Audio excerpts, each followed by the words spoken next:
सभी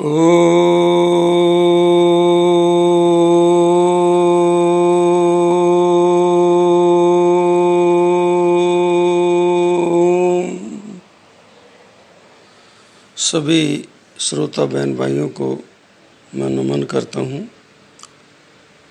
आज हम एक बहुत ही महत्वपूर्ण विषय पर चर्चा प्रारंभ कर रहे हैं और वो विषय है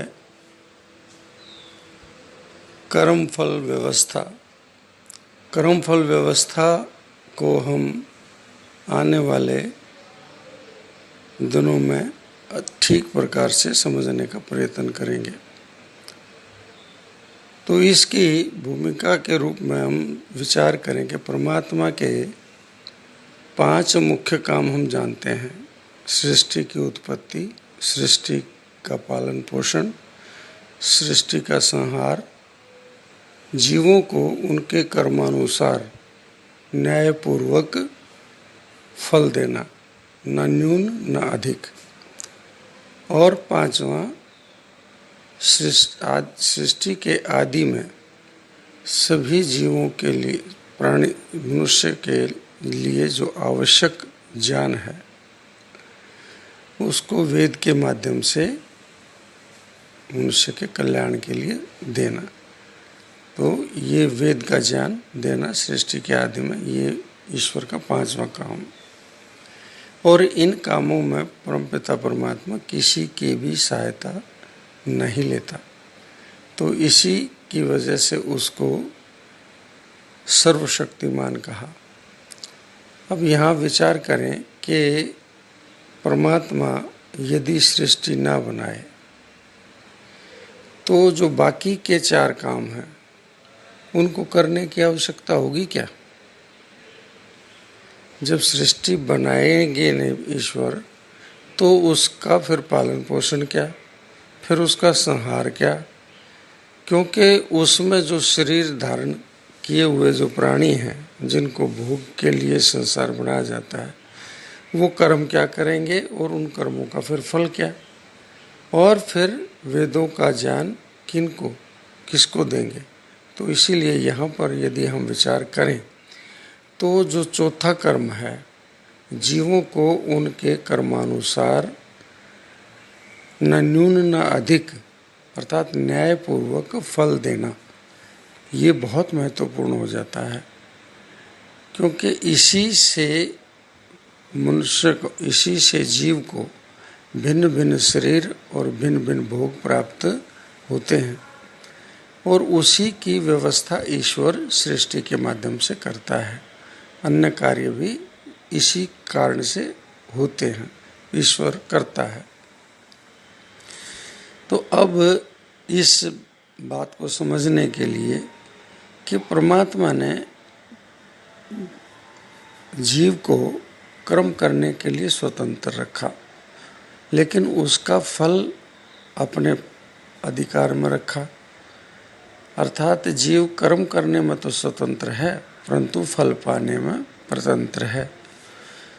इस संसार के अंदर यदि हम देखें कि जितने भी शरीरधारी प्राणी हैं, उन सभी के शरीर की रचना 5 महाभूतों से हुई है।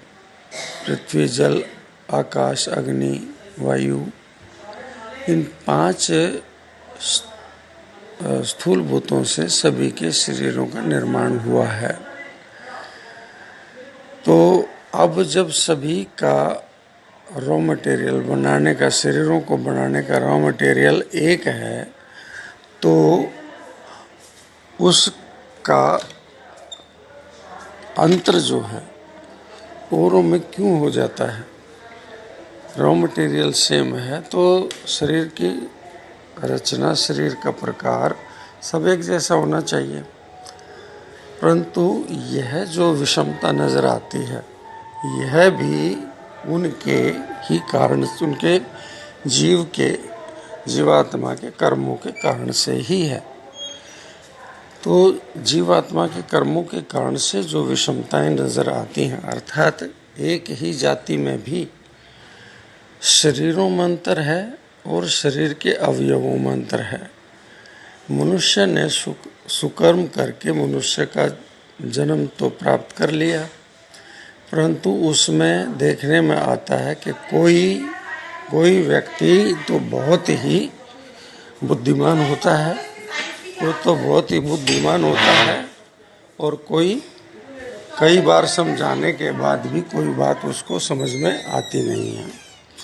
कोई छोटा है, कोई बड़ा है, कोई लंबा है, कोई नाटा है, कोई मोटा है, कोई पतला है, कोई काला है, कोई गोरा है, कोई स्त्री है, कोई पुरुष है।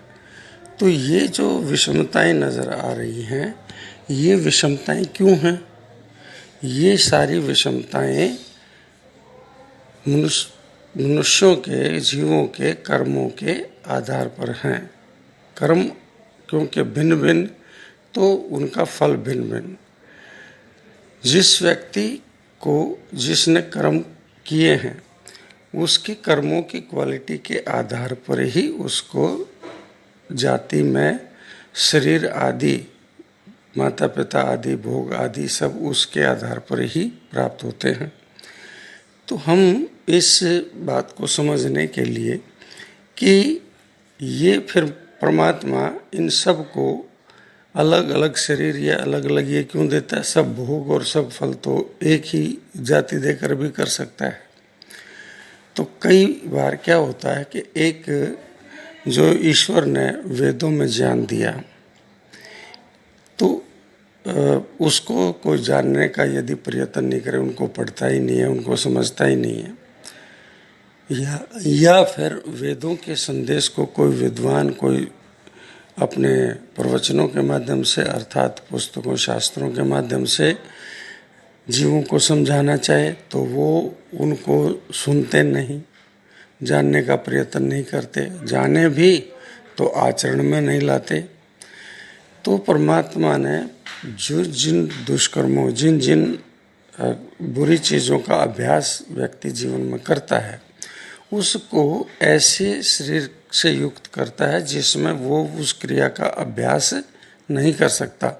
तो यहाँ परमात्मा के एक बड़ी कृपा है, ये उसकी दयालुता ही है कि हमारे उस दोष को दूर करने के लिए, उस अभ्यास से छुड़ाने के लिए ही हमें ऐसा शरीर देता है जहाँ पर हम उस दुर्गुण का अभ्यास और अधिक न कर पाएँ और हम उस दुर्गुण से छूट जाएं।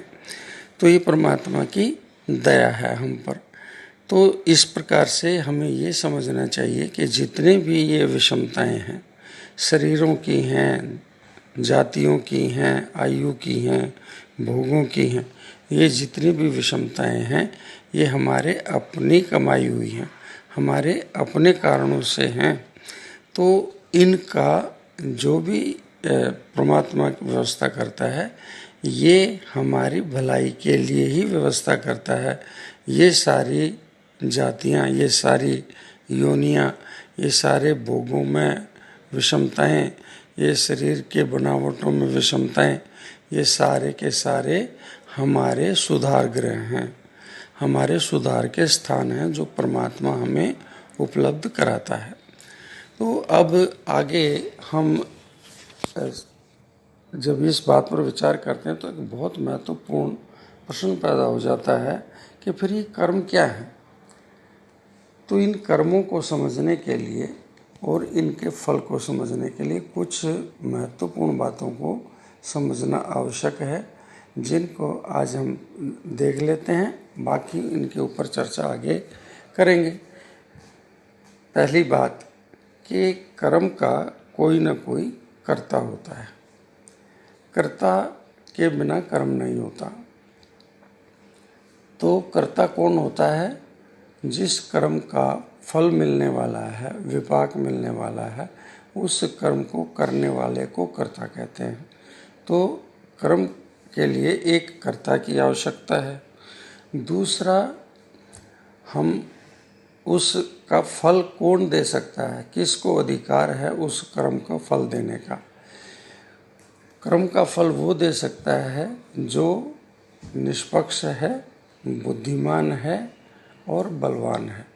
यहाँ पर बलवान, बुद्धिमान और जो निष्पक्षता का जो गुण है वो जिसके अंदर होगा वही न्याय कर सकता है, वही फल दे सकता है।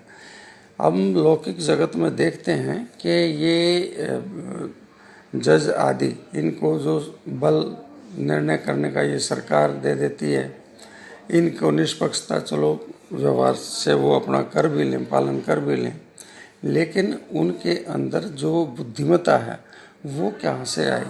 क्योंकि उनके फल दूसरों के गवाही के ऊपर, दूसरों के साक्षी के ऊपर ही वो निश्चय करता है। तो ये जो निश्चय करना है, जब तक साक्षी स्वयं नहीं होगा, दृष्टा स्वयं नहीं होगा, वो ठीक से न्याय नहीं कर पाएगा। इसीलिए जो स्वयं दृष्टा भी है और इन 3 गुणों से अर्थात बुद्धिमत्ता से और अपना निष्पक्षता से और बल से युक्त है, वही न्याय कर सकता है। तो वो संसार में ईश्वर से अधिक कोई नहीं है। और अन्य बातों को आगे समझने का प्रयत्न करेंगे तो इसमें दृष्टा, कर्ता और जो कर्म है उसका होना, यही आदमी के आगे जीवन को निर्धारित करता है और उसके भोगों को निर्धारित करता है। आगे इस विषय पर चर्चा कल फिर करेंगे। आज की चर्चा को यहीं विराम देते हैं। इति ओम शम। धन्यवाद सब।